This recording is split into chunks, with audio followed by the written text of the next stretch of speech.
वासेपुर में एक बहुत बड़ा पेड़ था। उस ऊंचे पेड़ पर रजनी नाम की एक चुड़ैल रहा करती थी। चुड़ैल के खूबसूरत लंबे बाल थे, जिससे उसे बहुत प्यार था। रजनी चुड़ैल एक डरपोक किस्म की चुड़ैल थी, इसलिए उसने आज तक गांव में कभी भी किसी को कोई परेशानी नहीं होने दी थी। वो बस आराम से उस पेड़ पर रहती और अपने लंबे बालों की खूबसूरती में खोई रहती। एक दिन आज तो बड़ी गर्मी है, कमरे में भी बड़ी घुटन सी महसूस हो रही है। ऐसा करता हूँ, थोड़ी देर बाहर जाकर टहल लेता हूँ। टहलने से हो सकता है नींद आ जाए। राजू अपने कमरे से निकलकर बाहर टहलने लगता है। टहलते टहलते वह इस पेड़ के पास पहुंच जाता है। पेड़ के पास पहुंचकर वह देखता है कि पेड़ की ऊंची शाखा से एक चुड़ैल उल्टी लटकी हुई है और हवा में उसके लंबे बाल लहरा रहे हैं। अरे राम राम, ये मैंने क्या देख लिया? पेड़ से तो चुड़ैल लटकी हुई है। कहीं इस चुड़ैल ने मुझे देख लिया तो आज तो मुझे कच्चा ही चबा जाएगी। डरते हुए राजू सर पर पांव रखकर वहां से भागने लगता है। थोड़ी दूर तक भागने के बाद राजू पीछे मुड़कर देखता है, लेकिन उसे चुड़ैल नजर नहीं आती। अरे ये कैसी चुड़ैल है? ये तो मेरे पीछे आई ही नहीं, आराम से इस पेड़ पर लटक रही है। मैं तो बिना बात ही डर रहा था। तभी राजू के दिमाग में एक आइडिया आता है। राजू वापस अपने घर जाता है और वहाँ से कैंची लेकर दबे पांव फिर से बरगद के पेड़ के पास पहुँच जाता है। राम राम राम, कहीं ऐसा ना हो कि चुड़ैल मेरी गर्दन ही दबा दे। नहीं नहीं, लेकिन अपनी बहादुरी साबित करने के लिए थोड़ा रिस्क तो लेना ही पड़ेगा। जाल तू जलाल, तू आए बलाक टाल तू। हे भगवान, बस किसी तरह मुझे इस चुड़ैल से बचा लेना। डरते डरते राजू उसके नजदीक जाता है और हवा में लटक रहे उसके बालों को काट देता है। जैसे ही चुड़ैल के बाल कटते हैं, चुड़ैल पेड़ से नीचे आ जाती है और राजू के हाथ में अपने कटे हुए बालों को देखकर जोर जोर से रोने लगती है। मेरे बाल मुझे अपनी जान से भी ज्यादा प्यारे थे। अरे तेरा सत्यानाश हो जाए, तूने मेरे बाल क्यों काटे? मैंने तेरा क्या बिगाड़ा था? अरे ये तो कोई डरपोक चुड़ैल लगती है। मैंने इसके बाल काट दिए, उसके बाद भी ये मेरा कुछ नहीं बिगाड़ रही, उल्टा मेरे सामने रो रही है। इसे तो मैं अभी ठिकाने लगाता हूँ। ए चुड़ैल, तुझे पता नहीं मैं कौन हूँ? अरे राजू नाम है मेरा। तेरी जैसी कितनी चुड़ैलों को आज तक मैंने गंजा किया है। अगर अभी तू यहाँ से नहीं गई ना, तो तेरे सर पर जो कुछ भी बाल दिख रहे हैं उन्हें भी काट कर तुझे गंजी चुड़ैल बना दूंगा। हाँ, बचपन से लेकर आज तक मैंने कभी अपना एक भी बाल नहीं काटा। आज ही तो मैंने अपने बालों में शैम्पू किया था। पेड़ पर लटककर मैं अपने बाल सुखा रही थी कि तभी तूने मेरे बाल काट दिए। मैं तुझे छोड़ूंगी नहीं, मेरा श्राप लगेगा तुझे।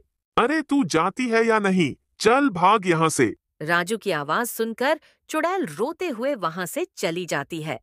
चुड़ैल के बाल काटने के बाद राजू गर्व से सीना फुलाकर वापस अपने घर लौट आता है। अगले दिन सुबह। तुम्हें पता भी है कल क्या हुआ?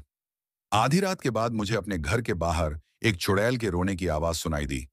जैसे ही मैंने चुड़ैल को देखा, मैं सीना तान कर जाकर उसके सामने खड़ा हो गया। चुड़ैल और मेरी जोरदार लड़ाई हुई और फिर मैंने उस चुड़ैल के बाल काट दिए।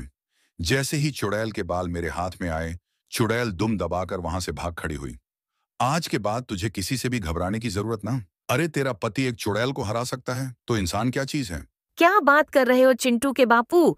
तुम सच में किसी चुड़ैल के बाल काट कर लाए हो क्या? अरे मैंने सुना था, मेरी माँ बताती थी कि चुड़ैल और डायनो की सारी शक्ति न उनकी छोटी में ही होती है। जो उनके बाल काट लो तो वो फिर इंसान की गुलाम बन जाती है। लाओ जी, ये बाल आप मुझे दे दो। इन्हें तो मैं घर के बाहर लटका दूंगी। पूरे गांव को पता तो चले कि मेरा पति कितना बहादुर है। राजू की पत्नी चुड़ैल के बालों को घर के दरवाजे पर ले जाकर लटका देती है।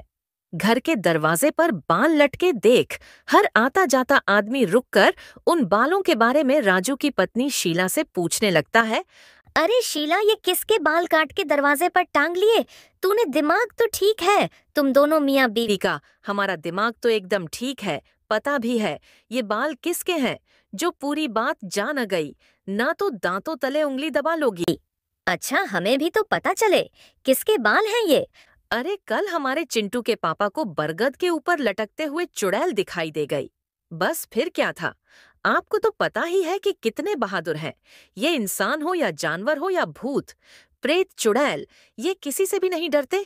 बस कर लिया इन्होंने। दो दो हाथ चुड़ैल के साथ बेचारी रो रो कर अपनी जान की भीख मांगने लगी। इन्होंने भी उसके बाल काटकर जान बख्श दी। उसकी क्या बात कर रही है?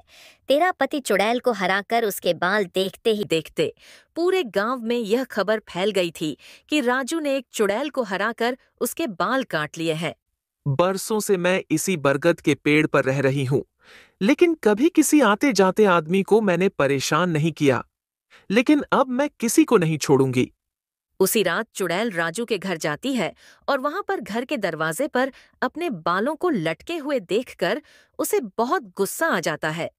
चुड़ैल राजू के घर जाकर उसकी पत्नी शीला को मार देती है और उसके बालों को भी ले जाकर उसके घर के दरवाजे पर ही लटका देती है।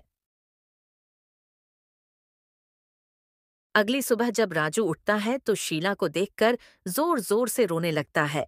हे भगवान, ये क्या हो गया? मैं तो किसी को मुंह दिखाने के काबिल नहीं रहा। ये किस पाप की सजा दी है? भगवान, तूने मुझे मेरी पत्नी सर पर तो एक भी बाल नहीं बचा।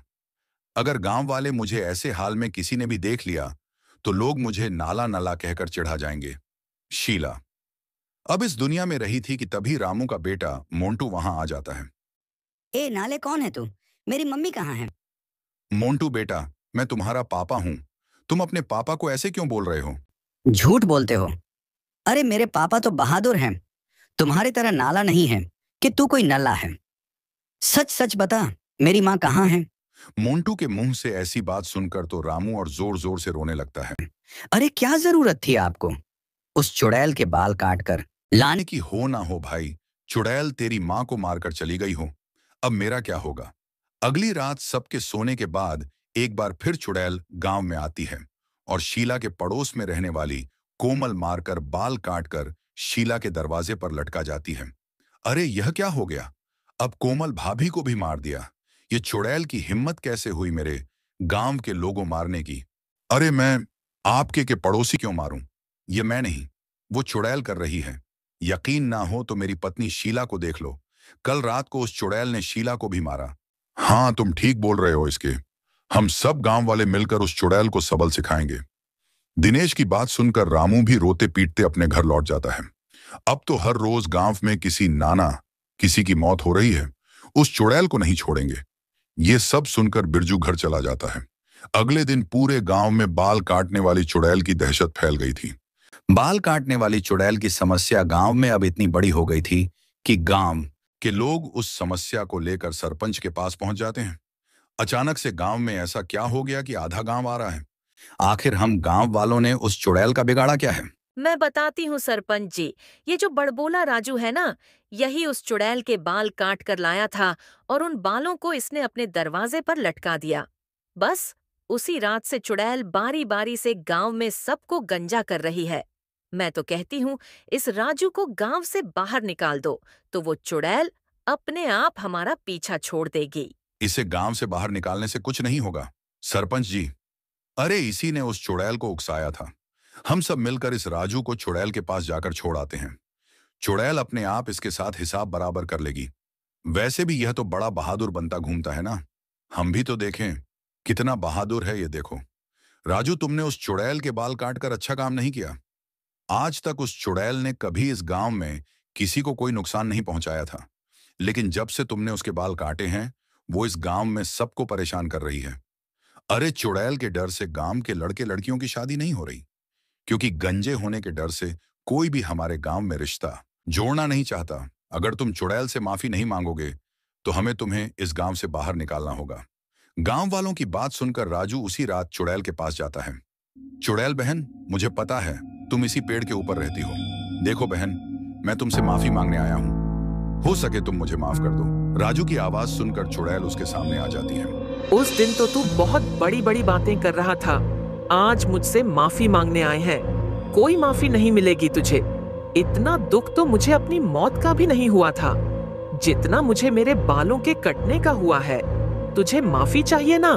ठीक है, दे दूंगी तुझे माफी।